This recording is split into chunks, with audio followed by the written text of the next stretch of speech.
जय श्री कृष्ण दोस्तों, आप सभी को मकर संक्रांति पर्व की हार्दिक शुभकामनाएं।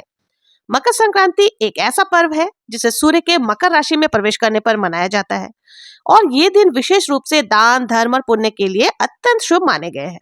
मकर संक्रांति का पर्व सूर्य देवता को समर्पित पर्व है। इस दिन दान करने से सूर्य देव की कृपा और स्वास्थ्य लाभ मिलता है। इस दिन दान और पुण्य करने से व्यक्ति को सभी शुभ फलों की और पुण्य की प्राप्ति होती है। शास्त्र के अनुसार मकर संक्रांति पर दान करना पापों का नाश करता है और आत्मा को शुद्ध करता है। इस दिन ग्रहों की स्थिति अत्यंत शुभ होती है, जिससे छोटे से छोटे दान का भी पुण्य कई गुना बढ़ जाता है। तो आपको भी मकर संक्रांति के दिन अपने सामर्थ्य के अनुसार कुछ न कुछ दान अवश्य ही करनी चाहिए।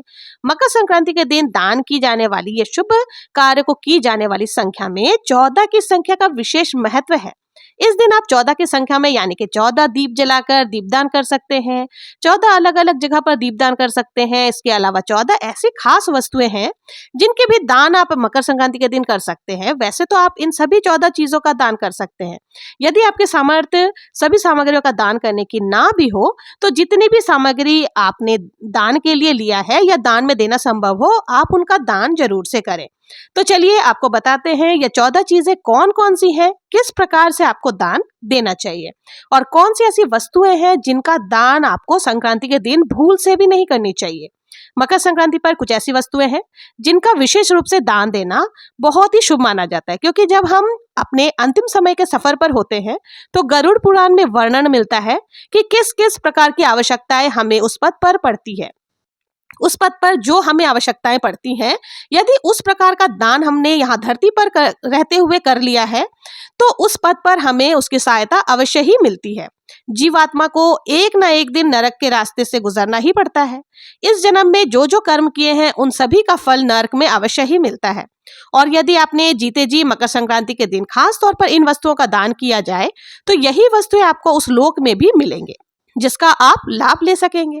और आपकी जो यात्रा है, हम सबकी जो यात्रा है, हमारे अंतिम सफर की वो यात्रा सुगम हो जाएगी। इसलिए मकर संक्रांति का दान आप सभी को विशेष रूप से करना ही चाहिए। दान में दी जाने वाले सबसे पहली वस्तु है नारियल। चाहे वो पानी वाला नारियल हो या फिर सूखा नारियल, जिसे हम गीच कहते हैं, गिरी कहते हैं, गोला कहते हैं। तो आपको 14 की संख्या में नारियल ले लेना है, फिर उसका आप दान कर सकते हैं। इन नारियल को आप चाहे तो आसपास के मंदिर में या निर्धन व्यक्तियों को दे सकते हैं, ब्राह्मण देवता को दे सकते हैं, किसी वैश्य को दे सकते हैं, या फिर आप किसी भी आस पड़ोस में किसी को भी दे सकते हैं। इन सामग्री को, इन नारियल को आपको 14 की संख्या में ही देना है। अगली जो सामग्री है वो है सुहाग से जुड़ी हुई 16 श्रृंगार की सामग्री। देखिए, 16 श्रृंगार की सामग्री भी आप दान स्वरूप दे सकते हैं। इसके अलावा आप सुहाग पिटारी भी बनाकर उसमें चाहे तो 16 श्रृंगार की सामग्री नहीं तो 14 वस्तुएं कम से कम सुहाग की आपको अवश्य ही लेना है, जिसमें मेहंदी, बिंदी, सिंदूर, जैसे इस प्रकार से सिंदूर के डब्बे आप ले सकते हैं, लेकिन संख्या कितनी होगी? 14 की ही संख्या होगी। आप चाहे तो इसमें लाल चुनरी भी रख सकते हैं। इसके अलावा आपकी सामर्थ्य, आपकी श्रद्धा है, आप जो जो वस्तुएं देना चाहते हैं वो आप सुहाग की पिटारी में भरकर दे सकते हैं। देखिए, इस पिटारी का दान आप किसी भी सुहागन महिला को कर सकते हैं। आप चाहे तो अपने आसपास की सुहागन महिलाओं को दे सकते हैं, या मंदिर में दे सकते हैं, मंदिर में ब्राह्मण की पत्नी को दे सकते हैं, या फिर आपकी सासू माँ है उनको दे सकते हैं, जेठानी को दे सकते हैं, ननद को दे सकते हैं। मतलब कुल मिलाकर किसी भी सुहागन महिला को आप ये सुहाग पिटारी दे सकते हैं। उनके आपको पैर छू करके आशीर्वाद जरूर से लेना है। जिनको भी आप ये देंगे उनको आप जरूर से चरण स्पर्श करें। सुहाग का सामान जितना ज्यादा बांटा जाता है, सुहाग सामग्री को आप जितना ज्यादा बांटते हैं, उतना ही आपके सुहाग अमर होता है। आपके पति पर आने वाली सारी बाधाएं टल जाती हैं, सारी बलाएं दूर हो जाती हैं और जो भी परेशानियां आती हैं वो सब भी मिट जाती हैं। और हमारी माताएं बहनें तो बहुत लंबे समय से ही, यानी कि प्राचीन काल से ही सुहाग की जो सामग्रियां हैं उनको दान करती आई हैं। अलग अलग अवसरों पर तरह तरह से सुहाग की सामग्री दान स्वरूप देती आई हैं। तो मकर संक्रांति के दिन भी आपको सुहाग की सामग्री का दान जरूर से करना चाहिए। आप अपने सामर्थ्य के हिसाब से सोने के या चांदी के आभूषण भी सुहाग सामग्री के अंदर डाल करके दे सकते हैं। नहीं तो कम से कम जो भी चीजें आप ले उनकी जो संख्या वो 14 जरूर से होनी चाहिए और आप दान स्वरूप जरूर से दें। एक ही सुहाग की पिटारी आप बनाएं। आप ऐसा भी कर सकते हैं कि एक ही सुहाग की पिटारी बनाएं और उसी में 14 श्रृंगार की सामग्री रखें और उसे किसी भी सुहागन महिला को आप दे दें। और देखिए जिस भी वस्तु का आप दान करेंगे ना, उस बर्तन को कभी भी आपको खाली नहीं देना है। उसके अंदर आपको गुड़, मिठाई या तिल, जो काले या सफेद तिल या तिल के लड्डू या कुछ थोड़ा दक्षिणा और 14 की संख्या में जो भी आप बर्तन आदि ले रहे हैं उसमें भर करके ही आपको दान स्वरूप देना है। देखिए आप अगर तांबे या पीतल आदि के भी बर्तन दान करते हैं तो बहुत ही अच्छा माना जाता है, बहुत ही पुण्य आपको मिल सकता है। तांबे के अलावा आप स्टील या फिर पीतल के बर्तनों का भी दान कर सकते हैं, लेकिन लोहे या लोहे से बनी हुई चीजों का दान आपको करने से बचना चाहिए। ग्लास होता है, शीशे का ग्लास आदि होते हैं या शीशे के कोई भी बर्तन आदि, इनको हमें नहीं दान स्वरूप देना चाहिए, क्योंकि इससे जुड़ी हुई जो भी वस्तुएं होती है ना, चीजें बनी हुई होती है, आज के दिन उनका दान आप भूल कर भी ना करें। अब देखिए मंदिर की जो सामग्री आती है, जैसे पूजा में यूज होने वाले जो भी बर्तन आदि होते हैं, चाहे प्लेट्स हो गए, घंटी हो गई, दीपक हो गए, थाली हो गई, ग्लास हो गए, इस तरह खास तौर पे जो भी पूजा के प्रयोग में आती है उस तरह का सामान बांटा बहुत ही अच्छा माना जाता है। देखिए घंटी जो होती है ना, जैसे गरुड़ घंटी जिसे बोलते हैं, जिसमें गरुड़ जी विराजमान होते हैं, वो घंटी भी आप बांट सकते हैं। इसके अलावा आप 14 की संख्या में धार्मिक पुस्तकें भी दान कर सकते हैं। लेकिन ये सब दान आपको किसको करना है? जो इसका प्रयोग अच्छे कामों में करे, जो इनका योग्य व्यक्ति को ही हमें इसका दान करना है। अगर कोई लड्डू गोपाल की सेवा करता है तो आप लड्डू गोपाल की, या मंदिरों में भी आप जाकर के लड्डू गोपाल के वस्त्र आदि का दान कर सकते हैं। संख्या आपको 14 ही लेनी है। देखिए पौष का महीना है तो अभी सर्दी भी रहती है, तो इसलिए आप जो गर्म कपड़े आते हैं ना लड्डू गोपाल के, चाहे तो वो स्वेटर्स हो गए, और साइज हर साइज में आपको वस्त्र मिल जाते हैं, तो छोटे से लेकर बड़ी साइज तक आप लड्डू गोपाल के वस्त्र भी दान स्वरूप दे सकते हैं। शॉल आदि भी आजकल लड्डू गोपाल के आने लगे हैं, तो आप वो सब भी दान स्वरूप दे सकते हैं। इस दिन वस्त्रों का दान करना भी बहुत ही शुभ माना जाता है। तो खास तौर पर अगर गर्म कपड़े हैं तो आप वो दान स्वरूप दे सकते हैं, या फिर देखिए कंबल आदि भी आते हैं, लेकिन कई लोग कहते हैं कि इस दिन जो है काले रंग का प्रयोग नहीं करना चाहिए। लेकिन अगर काले के साथ में कोई काला या नीला रंग के साथ में सफेद है या कोई और रंग है, तो आप बिना संशय किए ही ये सब दान कर सकते, क्योंकि देखिए कंबल आदि जो होते हैं ना, वो काले रंग में ही ज्यादा आते हैं। तो कोई दिक्कत नहीं है, आप कंबल चादर वगैरह जो भी है, आप काला रंग है उसमें अगर दूसरे रंग मिले हुए हैं तो आप इस बात का विचार मत कीजिएगा कि काला है या नीला है। आप जिस तरह के भी कंबल मिलते हैं आप श्रद्धा के साथ उन्हें दान कर सकते हैं, आपको कोई भी दोष नहीं लगेगा। आज के दिन जो भी सामान आप देते हैं ना, देखिए भूल कर भी आपको वस्त्रों का जो दान आप कर रहे हैं उसमें पुराने वस्त्रों का दान आपको नहीं करना है।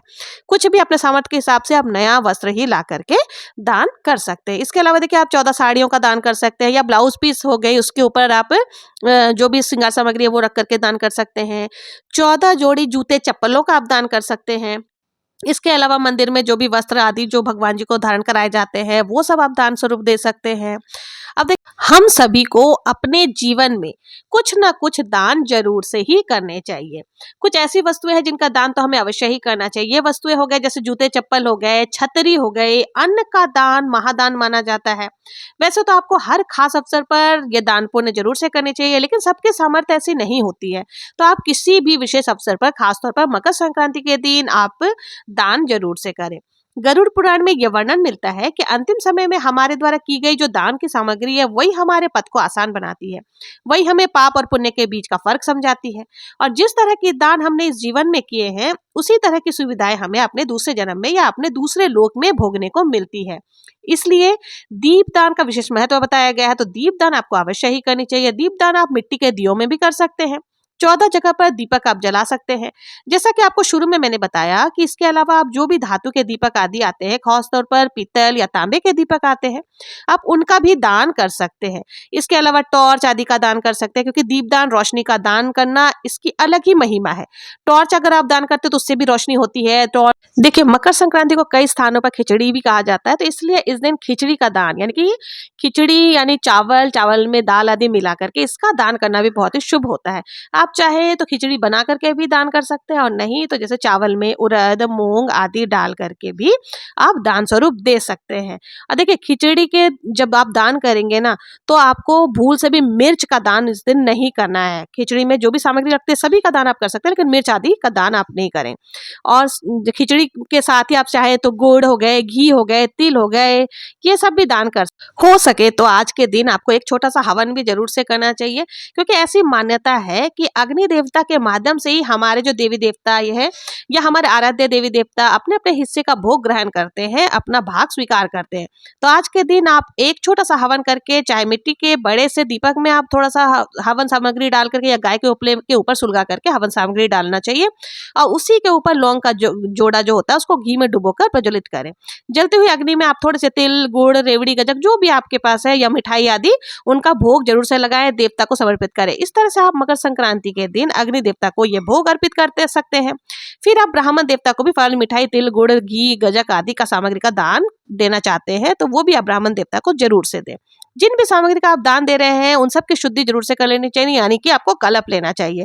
तो आपको क्या करना है, थोड़ा सा हाथ में जल लेकर के आपको 2 बार कलप कर जिस भी वार को आप कलप रहे हैं आपको अपना नाम, अपना गोत्र और वार बोल करके और भगवान से प्रार्थना करनी चाहिए, प्रभु मैं आपके निमित्त ये सारी चीजों को कलप रही हूँ, मेरे इस सारी चीजों को आप कृपा करके ग्रहण करें। इस तरह से बोल करके उसके बाद आपको ये सारी सामग्री के ऊपर थोड़े से रोली या चावल छींटे लगा करके तब आपको ये दान पुण्य करना चाहिए।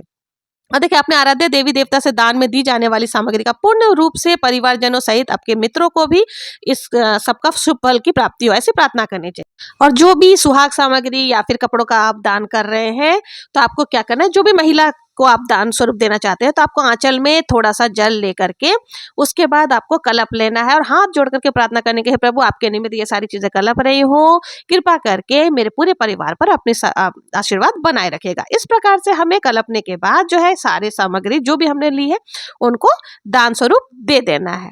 तो ये थी मकर संक्रांति पर कुछ चीजें, किन चीजों का हमें दान करना चाहिए और किन चीजों का दान नहीं करना चाहिए समस्त जान। अब देखिए ये जो हमने परिक्रिया की जल को छिड़कने की, उसको कई स्थानों पर मिनसना कहते हैं, कई स्थानों पर कल्पना कहते हैं। आपके स्थान पर क्या कहते हैं कमेंट सेक्शन में जरूर से बताइएगा। अब देखिए दान आप जब भी देते हैं आपको ये सोच कभी भी नहीं रखनी है कि ये दान छोटा या बड़ा है। दान हमेशा आपको योग्य व्यक्ति को ही देना चाहिए। ऐसे व्यक्ति को भूल कर भी दान ना दें जो इन सामग्रियों का उपयोग ना करके कूड़े में फेंक दे। और दान हमेशा अच्छी चीजों का ही करना चाहिए, क्योंकि और दान देने के बाद कभी भी आपको पछतावा नहीं करनी चाहिए कि हमने ये ज्यादा दान कर दिया, ये ज्यादा महंगी दान कर दी। इस तरह से आपको बिल्कुल भी नहीं करना है। बहुत ही सच्चे मन से श्रद्धा के साथ आपको दान पुण्य आदि करनी चाहिए। तो ये थी मकर संक्रांति के दिन दान में दी जाने वाली कुछ विशेष सामग्री, खासतौर पर 14 की संख्या में दी जाने वाली सामग्री। अगर आप लोगों को जानकारी थोड़ी भी अच्छी लगी हो और थोड़ा भी उपयोगी लगा हो तो प्लीज मेरे चैनल को लाइक, शेयर एंड सब्सक्राइब जरूर से करें। मिलते हैं नेक्स्ट वीडियो में, तब तक के लिए जय श्री कृष्णा।